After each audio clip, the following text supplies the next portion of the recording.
G'day cobbers, let's go for a dive down the slabbit hole for some infotainment. Oh, and don't forget to tickle that sub button. Everybody know what time it is? Slab time!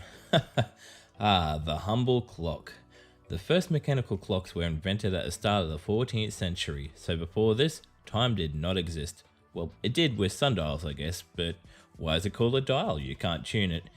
Yeah, I should get back on topic. So the pendulum clock was invented in 1656.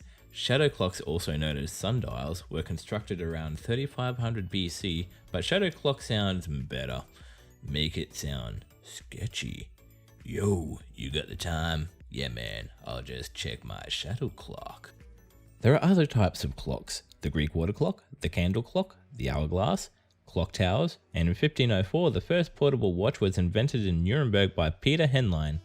The first reported person to actually wear a watch on their wrist was French mathematician and philosopher Blaise Pascal. He attached his pocket watch to his wrist with a string.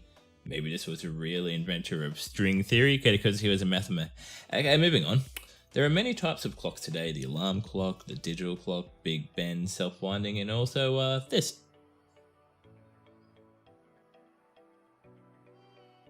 The humble plate, a round flat thing in which we eat food. Plates as we know them today were invented in European potteries, likely sometime shortly after 1708. Before then, we ate off the ground. So what is a plate? Well, it's something we eat food off, obviously. There are many kinds of plates: the dinner plate, the decorative plate. Here we have one from Australia. Ain't it pretty? Then you have the Chinese plate, dating back to at least the Yuan dynasty in 1271, also about that time, and generally made of plastic, porcelain, bone china, and hopes and dreams of babies. What's the deal with towels? I use them to dry myself off when I'm clean and that makes them dirty. This is not making sense. The invention of the towel is commonly associated with the city of Bursa, Turkey in the 17th century.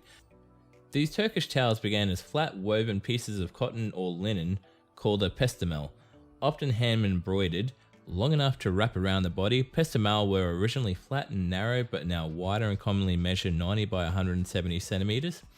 Pestemel were used in Turkish baths as they stayed light when wet and were very absorbent. So there you have it. Towels are Turkish. Turkey towels. Our modern oral hygiene, toothpaste and toothbrush and floss began only in the 1950s. Not very long ago, but the quest for the clean mouth dates back to at least 5,000 years.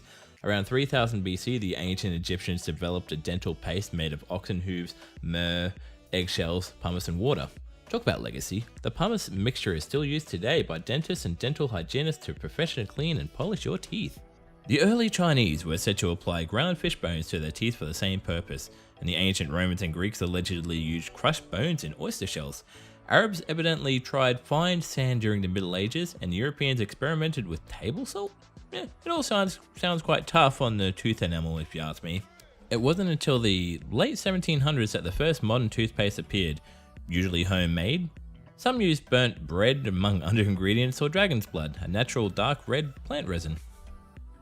Ah yes, the humble Ipod came out in 2001. It was not the first type of MP3 player, but through Apple's marketing to the hip and hoppity youth, it became an instant classic. Everyone wanted one. They were easy to use, durable, and full of rabbits. Wait, who wrote this script? Anyways, the earliest recorded use in commerce of an Ipod trademark was in 1991 by Chrysalis Corp of Sturgis, Michigan, styled Ipod for office furniture. So, yep, IKEA knockoff maybe? From the inspired look of the Ipod came the modern Apple iPhone, which spurred the look of many modern phones today. Look at your phone. Kind of feels like an old school iPod, doesn't it? Yes, you like that, you dirty dirt. Moving on. And that is the end of this video. I do hope you liked it. If you did, do give it a thumbs up, subscribe if you haven't, and on that note...